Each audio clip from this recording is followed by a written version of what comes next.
말씀을 나누기에 앞서 먼저 생각해 보아야 될 것은 오늘 나의 모습, 내가 바라보는 나의 모습입니다. 나는 나를 어떻게 바라보고 있습니까? 여러 가지 기준을 통해서 바라볼 수 있겠는데 그 중에서도 대표적으로 우리가 내 모습은 어떻지?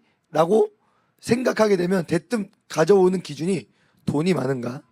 혹은 똑똑한가? 이겁니다. 학벌, 능력, 나에게 능력이 많은가? 아니면 돈이 많은가? 이 두 가지의 기준으로 나를 평가합니다. 이게 예수님을 믿는 사람이든지 믿지 않는 사람이든지 그냥 자동 반사적으로 그걸 먼저 확 끌어와서 평가하기 시작한다는 것이죠. 그렇다면 다시 질문합니다. 무엇이냐면 나는 하나님의 뜻을 이루며 살아갈 수 있는 존재인가? 이게 또 나는 하나님의 뜻을 이루면서 살아갈 수 있는 존재인가? 라고 하는 이 질문에 내가 생각하는 나를 갖다가 집어넣으면 이제 좀 어려운데, 근데 그게 아니라 하나님께서 말씀하시는 내 모습을 가져다가 집어넣으면 할 수 있는 것이죠. 그렇죠? 내가 너를 택하였다, 택한 나의 그릇이다 라고 하나님이 바울에게 말씀하셨으니, 그렇죠? 그러니까 바울이 살아갈 수 있는 것입니다. 아니면 비방자요, 박해자요, 폭행자였던, 그렇죠? 바울이 어떻게 하나님의 뜻을 이루는 사람이 될 수 있었겠습니까? 자기는 죄인 중에 괴수고, 그렇죠? 예수 믿는 자를 잡아 가둘 뿐 아니라 죽이던 자였는데 어떻게 하나님의 기쁨이 될 수 있단 말입니까? 그러니까 이제 우리의 기준이 바뀌어야 된다는 것입니다. 그러면 지난 주일 우리는요, 부자와 나사로의 비유를 통해서 하나님께서 하나님의 자녀의 삶을 통해 영혼을 구원하시기를, 복음을 전하시기를 기뻐하신다는 것을 깨달았습니다. 거지 나사로, 세상이 환영하지 않는 거지의 모습을 하였다 할지라도 하나님은 그의 삶을 통해서 복음이 증거되어지기를 기뻐하셨다는 것을 우리는 말씀을 받았습니다. 그러면 오늘 주시는 말씀을 통해서 우리는 우리의 삶을 사용하시는 그 하나님이 어떠한 분이신지, 정말 거지 나사로 같은 그 삶을 사용하신 하나님은 어떠한 분이신지, 그리고 우리가 그렇다면 어떠한 자세로 믿음의 삶을 살아야 할지에 대해서 살펴볼 겁니다. 그게 무엇이죠? 이 한 문화의 비유, 한 달란트의 비유, 네, 달란트의 비유입니다. 그러면 먼저 오늘 본문 말씀의 배경을 보아야 합니다. 오늘 이 한 문화 비유는요, 예수님께서 예루살렘에 입성하시기 전에 하신 말씀이에요. 예루살렘에 입성하시기 전에 어디에서? 여리고에서 누구를 만났죠? 엉금엉금 뽕나무 위에, 그렇죠? 키 작은 삭개오를 만나셨어요. 그래서 예수님이 부르셨어요. 그렇죠? 오늘 너의 집에 들어가리라 해서 이제 예수님 어서 오세요. 키 작은 삭개오 이렇게 해서 들어간 거예요. 들어가서 예수님 들어가서 같이 식사를 하는데 삭개오가 주여, 제가 제 절반의 재산을 가난한 자에게 주고 내가 혹시 뺏은 것이 있으면 4배로 갚겠습니다. 이렇게 했더니 오늘 구원이 이 집에 임하였다. 아브라함의 자손, 너도 아브라함의 자손이다. 이렇게 말씀하신 것이죠. 그렇게 하신 이후에 하신 말씀이 이거예요. 잃어버린 자가 돌아오는 것을 하나님께서 기뻐하신다는 것을, 인자가 온 것은 잃어버린 자를 찾아 구원하려 함이라 라고 말씀하시면서 하신 비유가 이 비유입니다. 한 문화의 비유라는 거예요. 그러면 이것과 굉장히 비슷한 비유가 또 있는데 그 비유가 달란트의 비유잖아요. 이 달란트의 비유는 예수님께서 성전에 입성하신 이후에 그 성전에서 나오시면서 그 감람원이라고 하신 곳에서 쭉 그 세상의 종말에 대해서 쭉 설교하셨습니다. 그 설교의 내용 중에 달란트의 비유가 들어갑니다. 그러니까 이게 각색되었다. 그러니까 이 마태가 뭐 바꿔서 적었다, 뭐 누가가 조금 변형시켰다, 이렇게 생각하면 안 되고 다른 설교예요. 다른 시간에 선포된 설교지만 예수님께서 이 비유를 통해서 우리에게 알리고자 하시는 목적은 같은 목적이다. 아멘이시죠? 그러니까 이게 변형된 것도 아니고 바뀐 것도 아니고 예수님이 2번 설교하셨는데 한 번은 10문화로 한 문화씩 준 것, 하나는 달란트로 5달란트, 2달란트, 1달란트로 주신 비유로 하셨는데 이 비유의 내용의 핵심은 다르지 않다, 같다, 이렇게 보시면 되는 거예요. 자, 그러면 오늘 말씀을 살펴봅니다. 어떤 귀인이, 어떤 굉장히 높은 사람이 왕위를 받으려고 먼 나라로 갑니다.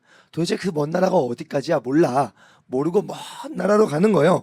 먼 나라로 가는데 먼 나라를 가는 동안에 종 10명을 불러서 각각 한 문화씩을 나눠주면서 돌아올 때까지 장사하라라고 말씀하셨습니다. 자, 우리가 이걸 보면서 오해하는 것은 무엇이냐면 하늘과 땅의 모든 권세를 내게 주셨다. 언제 말씀하시죠? 예수님이 십자가에 못 박혀 죽으시고 3일 만에 부활하신 이후에 하늘과 땅의 모든 권세를 가지셨다라고 하셨으니 이 먼 나라를 갔다가 돌아온 것이 십자가에 못 박혀 죽으시고 3일 만에 부활하신 것이다 라고 하면 이제 이거는 요 비유에서 맞지 않아요. 왜냐면 세상의 끝이고 그것은 하나님 보좌 우편에서 온 세상을 통치하시는 그리스도의 통치가 이 땅 가운데에 온전히 임하는 예수 그리스도께서 그 나라와 함께 임하시는 그 재림의 때를 말씀하고 있는 것이기 때문이에요.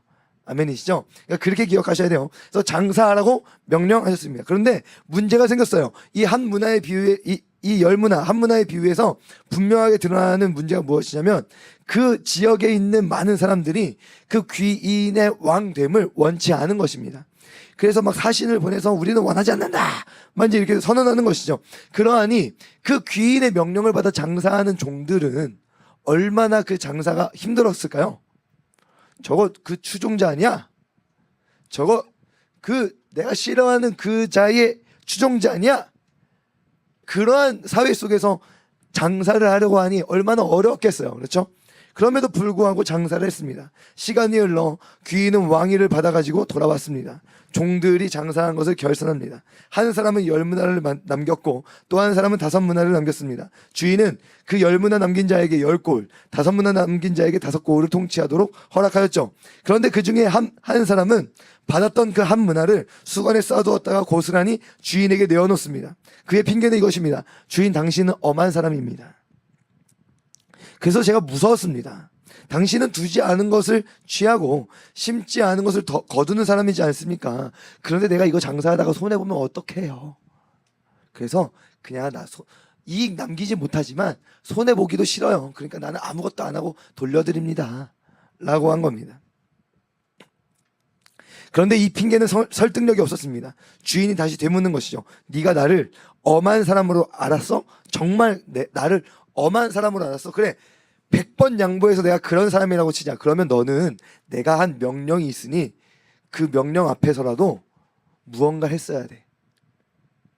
뭘 했어야 돼요? 은행에 맡겨서 이자라도 얻었어야 돼. 왜? 장사하라고 했는데 장사하라고 한 그 엄한 자의 명령은 조금이라도 이익을 내라고 하는 그 강압이 있었을 것인데 너가 그런 엄한 자로 나를 알았다면 조금이라도 이익을 남길 수 있는 방법을 만들었을 거야 라고 되묻는 거예요. 결국 주인은 그의 것을 빼앗아 10문화 있는 자에게 주라고 하고 그 가지고 있는 것을 빼앗았습니다. 그리고 그를 반대하던 주인을 반대하던 자들을 모조리 다 죽게 했습니다. 우리가 복음을 알고 있는 자들로서 예수님 다시 오시는 그때에 예수님께서 심판하신다는 것을 알고 있습니다. 심판하실 뿐만 아니라 믿음이 있다 했지만 믿음이 없는 자들을 드러내실 것입니다. 교회 가운데. 실상은 그들은 교회가 아니었죠. 왜요? 예수 그리스도를 믿고 하나님의 성령 안에서 거듭나 성령이 그의 심령 가운데에 임재하신 자들만이, 거듭난 자들만이 그리스도의 몸된 교회이기 때문이에요. 그런데 눈에 보이는 이 아름다운 이야기 교회, 눈에 보이는 교회들 안에 교회의 회원으로 온 자들 속에는 믿음이 없는 교회가 아닌 자들도 함께 섞여져 있다라고 말할 수 있는 것입니다. 그런데 우리는 그들이 누군지 모르죠. 그 가라지들을 우리는 분별해낼 필요도 없죠. 왜요? 마지막 날에 예수 그리스도께서 행하실 것이기 때문이죠. 그렇다면 오늘 우리가 생각할 포인트 무엇입니까? 우리의 주인은 어떠한 분인가요? 이 한 문화 받은 자, 한 문화를 남긴 자, 한 달란트 받아서 한 달란트를 남긴 자, 이 자들이 말한 건 당신은 엄한 사람이다. 당신은 굳은 사람이다. 심지 않은 데서 취한다. 거둔다. 두지 않은 곳에서 취한다. 정말 그런 분인가? 우리의 주인은 어떤 분인가? 나의 주인은 어떠한 분이십니까? 두지 않은 곳에서 취하시는 분이세요? 심지 않은 곳에서 거두시는 분이세요? 내가 믿는 하나님 그런 분이십니까? 그렇지 않죠. 만약에 그럼에도 불구하고 오늘 이 시간 예배를 하는데 하나님은 그런 분이야.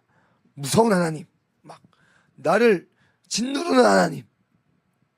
우리가 지지난주에 한용희 목사님 말씀 들었는데 우리와 왼손으로 싸우시고 오른손으로 우리를 지키시는 하나님. 네. 그런데 막 두드려 패시는 하나님, 막 우리 하나님 오른손으로 막 죽어라 패시는 그런 하나님이시다? 아니라는 것이죠. 만약에 그런 하나님을 믿고 있다면 그 사람은 도대체 누굴 믿고 있는 겁니까? 자기가 만들어낸 하나님을 믿는 거예요. 우상숭배죠. 우리의 주인에 대해서 한번 고백해 볼까요? 창세 전부터 그의 기쁘신 뜻 가운데에 예정하실 뿐만 아니라 그 모든 계획을 자신의 뜻으로 이루어 가심으로 일하셨어요. 그렇게 일하심으로 인간의 몸을 입어 나의 모든 죄를 대신 짊어지시고 십자가에 죽으셨습니다. 그 이후에 또한 모든 역사를 세밀하게 인도하셔서 오늘 2026년 오늘 나에게 그 믿음이 내 안에 실제적으로 임하도록 일하셨어요. 그러하니 창세로부터 지금까지의 모든 역사가 누굴 향한 일하심으로 나타나고 있습니까? 나를 향한 일하심으로 나타나고 있어요. 하나님은 자기 자신의 모든 것을 쏟아부어 이 세상 모든 역사의 한순간도 빠짐없이 그 모든 순간을 사용하셔서 누구를 구원하세요? 나를 구원하세요. 이런 하나님이 굳은 자라고요? 엄한 자라고요? 네. 만약 그런 하나님을 믿고 있다면 당신은 우상을 숭배하고 있는 것입니다. 모든 역사의 시간에 내가 태어나고 살아온 모든 삶의 순간이 하나님의 사랑으로 가득 채워져 있습니다. 그렇다면 우리가 그 주인께 받은 것은 무엇입니까? 누가복음에서는 한 문화씩 공평하게 받았어요. 마태복음에서는 차등을 두어 받고 있죠. 오늘 우리는 하나님께로부터 무엇을 받았습니까? 모두가 공평한 하늘에 속한 신령한 복을 받았습니다. 하늘에 속한 신령한 복, 거듭남, 죄사함, 그렇죠? 거듭남, 죄사함, 양자됨. 양자됨이 뭐예요? 하나님의 자녀됨이에요. 양자됨, 그렇죠? 그리고 하나님의 동행하심 가운데의 성화, 그리고 그 나라 가운데에서의 영화, 이겁니다. 성령의 충만함, 이 모든 것들을 주셨습니다. 이것들을 얘는 요만큼, 너는 이만큼 이렇게 주셨습니까? 아니요. 모두 다 동일하게 주셨습니다. 한 문화씩. 삭개오의 집에서 하신 말씀이잖아요. 잃어버린 자를 찾으려 합니다. 그렇게 잃어버린 자를 찾으시는 예수 그리스도의 그 놀라운 구원의 복음, 이 복음은요 경중이 없습니다. 모두에게 동일하게 주어주셨습니다.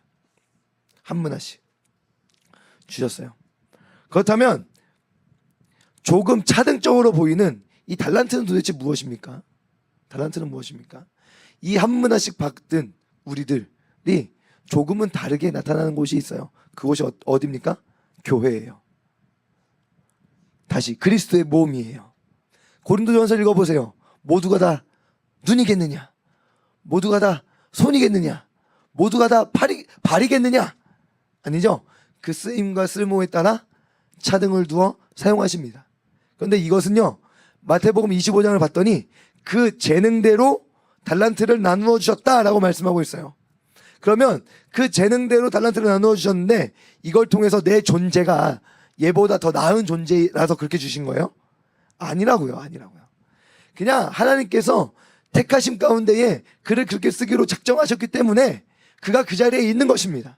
하나님께서 그냥 너는 여기 와서 너가 설교해, 너는 여기 와서 오늘 대표기도 해 라고 하셨으니까 그게 쓰여진 거지 내가 더 귀한 자예요? 아니라고요. 다 한 문화씩 받은 자라고요. 그런데 하나님께서 그냥 그 쓸모에 따라 하나님이 정하신 거예요. 내 존재가 더 잘나서가 아니라고요. 하나님이 언제든지 바꾸실 수도 있어요. 너 저기 내려가, 네가 올라와 하실 수도 있다고요. 그러니까 우리가 항상 오해하는 게 뭐냐면 교회 안에 뭐가 있어요? 항존직이란 게 있어요. 항존직이 무엇입니까? 목사와 장로와 안수집사예요.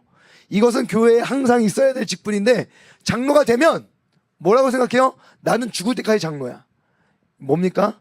네, 오해하는 겁니다.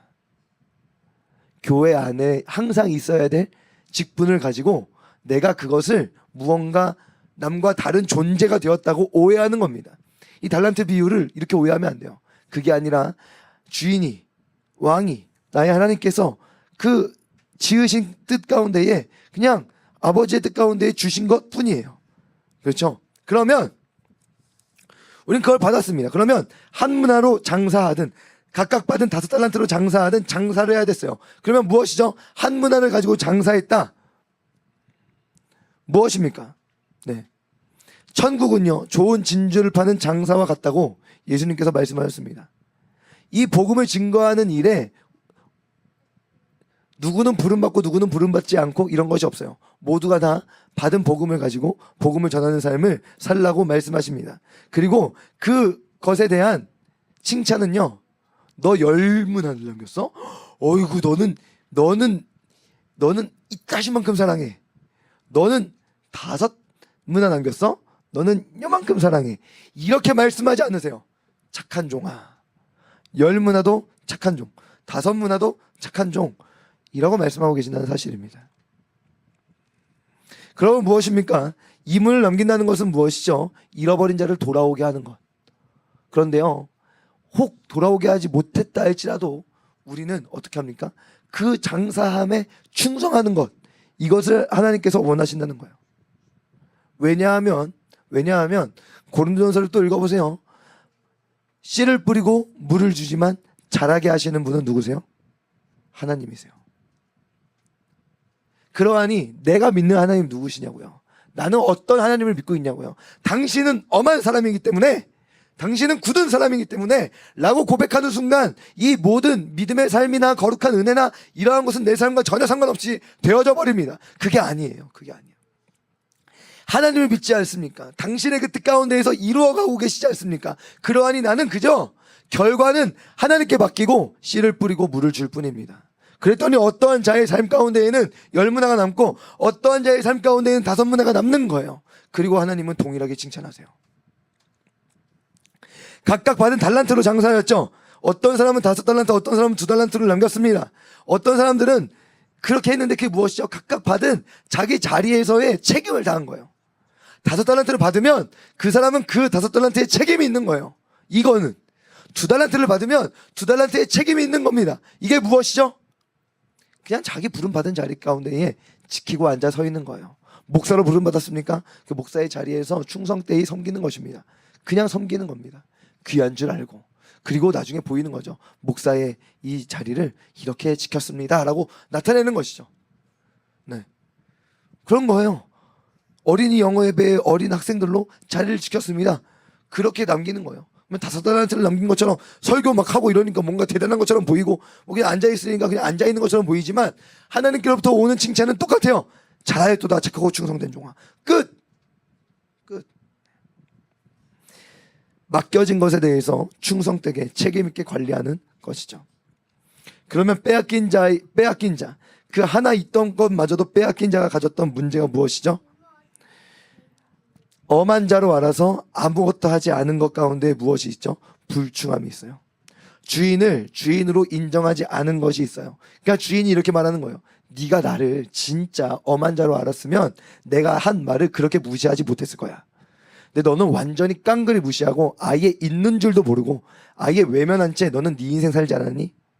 라고 말씀하시는 거예요. 결국 그 종은요, 자기 자신이 주인의 소유를 무언가 받은 자라고 생각했지만 실상은요, 아무것도 받지 않은 자였어요. 오늘 이 말씀을 통해 돌아보아야 할 것은 나는 하나님을 어떻게 바라보고 있는지, 또 나의 삶의 관심은 어디를 향하고 있는지를 생각해 보아야 합니다. 하나님은 5문화 남긴 사람도 2달란트 남긴 사람도 칭찬하시고 사랑하시고 귀하게 여기십니다. 연약하고 부족하여 순종하며 걸어가다가도 넘어지는 인생을 살 수도 있습니다. 그럼에도 불구하고 명령하신 그 길, 맡겨주신 그 자리를 외면치 않은 그런 우리의 삶을 하나님은 기뻐하십니다. 그런 우리를 사용하시는 하나님이십니다. 하나님은 그런 우리를 사용하세요. 그런 우리를 사용하셔서 예수 그리스도께서 이루어 놓으신 그 복음이 한 영혼 한 영혼을 구원하시는 그 일에 우리를 참여케 하셨습니다. 여러분, 나의 어떠함이 아닙니다. 거지 나사로의 모습인데요. 네, 나의 어떠함이 아닙니다. 하나님의 자비와 하나님의 그 사랑에 매여서 충성된 자로 살아가는 우리가 되는 것입니다. 하나님의 자비와 사랑에 매여 충성된 자로서는 저와 여러분 되시기를 주님의 이름으로 축복합니다. 아멘. 기도하겠습니다.